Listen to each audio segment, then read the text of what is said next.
प्यारे बच्चों, आज हम कक्षा 9 के लिए विज्ञान की वर्कशीट नंबर 9 करेंगे। विज्ञान की वर्कशीट नंबर 9 बच्चों गति और चाल से संबंधित है। आपने सड़क पर यात्रा करते समय इन साइन बोर्डों को अवश्य देखा होगा। ये साइन बोर्ड आप देख रहे हैं, 15 किलोमीटर प्रति घंटा इस पे लिखा हुआ है कि इससे ज़्यादा चाल नहीं हो सकती। इसी तरह से स्पीड लिमिट है बच्चों, ये चाल की लिमिट है कि 50 किलोमीटर प्रति घंटे की स्पीड से कार चलेंगी और बड़े वाहन चलेंगे 40 किलोमीटर प्रति घंटे की चाल से। तो बच्चों, वाहनों की लिमिट दी होती है। ये इस तरह के साइन बोर्ड आप देख सकते हैं, साइडों में लगे होते हैं। जहाँ पर कोई स्कूल होता है या फिर कोई और स्थल होता है, उसके आसपास ऐसे बोर्ड लगाए जाते हैं। आप इनसे क्या समझते हैं? इन्हें सड़क पर विभिन्न स्थानों पर क्यों लगाया जाता है? तो बच्चों, ये साइन बोर्ड लगे होते हैं, इनका कुछ कारण होता है। ये साइन बोर्ड उस सड़क पर वाहनों की अधिकतम चाल की सीमा को दर्शाते हैं। यदि कोई व्यक्ति इस गति सीमा का उल्लंघन करता है तो उसका चाल सीमा उल्लंघन चालान हो सकता। तो बच्चों, उसका चालान काट दिया जाता है जो इससे ज़्यादा स्पीड ऐसी जगहों पर रखता है। विभिन्न वस्तुओं को एक निश्चित दूरी तय करने में अलग अलग समय लग सकता है।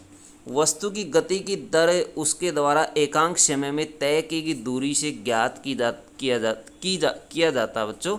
इस राशि को चाल कहते हैं। बच्चों, चाल किसे कहते हैं? इन्होंने बताया कि वस्तु की गति की दर उसके द्वारा एकांक समय में तय की गई दूरी को कहा जाता है। चाल का एसआई मात्रक मीटर प्रति सेकंड होता है। बच्चों, ये एग्जाम में पूछा जाता है कई बार। चाल का एसआई मात्रक क्या होता है? इसका बड़ा मात्रक किलोमीटर प्रति घंटा होता है।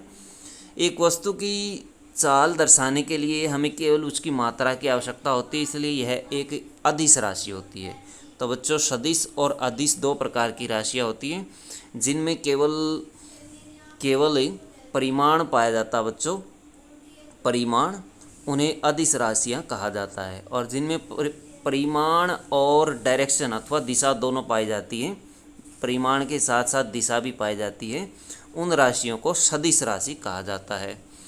एक वाहन अपने निश्चित स्थान पर पहुंचने के लिए अनेक कारणों से अलग अलग गति करता है, इसलिए हम ऐसी स्थिति में वस्तु की यात्रा की औसत चाल निकालते हैं। तो बच्चों, कई बार क्या होता है, वाहन को लंबी दूरी तय करनी पड़ती है। मान लीजिए एक वाहन ए से बी बिंदु तक जाता है और ये दूरी 100 किलोमीटर की है। तो इस 100 किलोमीटर के बीच में उसे कई बार रुकना पड़ता है, कई बार चाल कम करनी पड़ती है, कई बार चाल को बढ़ाना भी पड़ता है। मान लीजिए यहाँ बीच में एक सी बिंदु है, यहाँ पर एक रेड लाइट है, तो इसको यहाँ रुकना पड़ेगा। यहाँ रुकना पड़ा तो इसकी स्पीड जो है वो कम ज़्यादा हुई, यहाँ पर कम हो गई, फिर दोबारा बढ़ गई।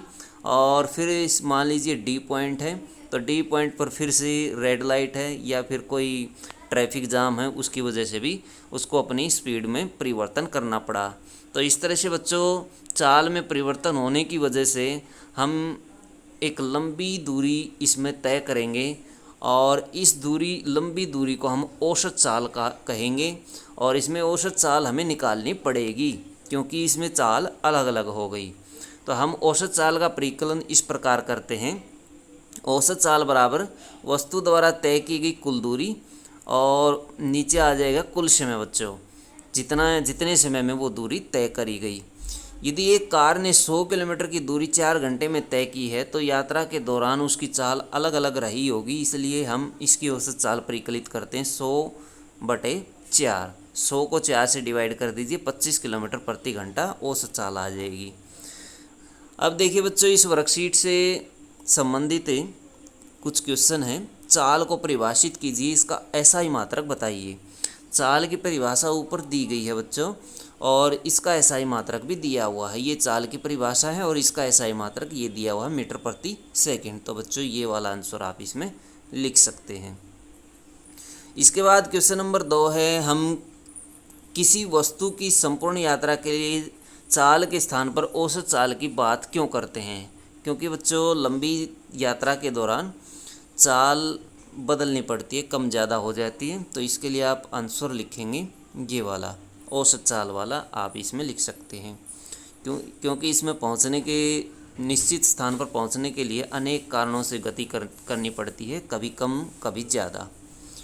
क्या किसी वस्तु की चाल शून्य हो सकती है? अपने उत्तर का कारण बताइए बच्चों। चाल नेगेटिव नहीं हो सकती, ऋणात्मक नहीं हो सकती, शून्य हो सकती है। और वो कब हो सकती है? विराम की अवस्था में, विराम अवस्था में ऐसा हो सकता है।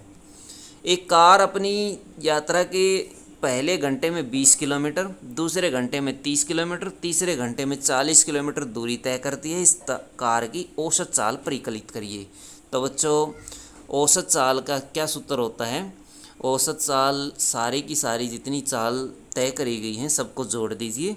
20 + 30 दूसरे घंटे में और तीसरे घंटे में 40 किलोमीटर। तो बच्चों कितने घंटे में तय करेगी ये? 3 घंटे में। पहले घंटे, दूसरे घंटे और तीसरे घंटे, 3 से इसको डिवाइड कर दीजिए, क्योंकि हमने ऊपर एक सूत्र इसका रीड किया था। तय की गई दूरी, कुल तय की गई दूरी बटे कुल समय। तो तय की गई दूरी टोटल हो जाएगी 90। 20 और 30 50 और 40, 90 बटे 30। 90 को 3 से डिवाइड कर दीजिए। 3 से डिवाइड हम करेंगे तो 3 तियानो 30 किलोमीटर प्रति घंटा। तो इसकी जो चाल आ जाएगी बच्चों, औसत चाल, वो 30 किलोमीटर प्रति घंटा आ जाएगी, क्योंकि घंटे के अनुसार हम निकाल रहे हैं। तो 30 किलोमीटर प्रति घंटा इसका आंसर आ जाएगा। तो बच्चों ये थी आपकी साइंस की वर्कशीट। वीडियो अच्छी लगे तो लाइक करें, हमारे चैनल को सब्सक्राइब करें।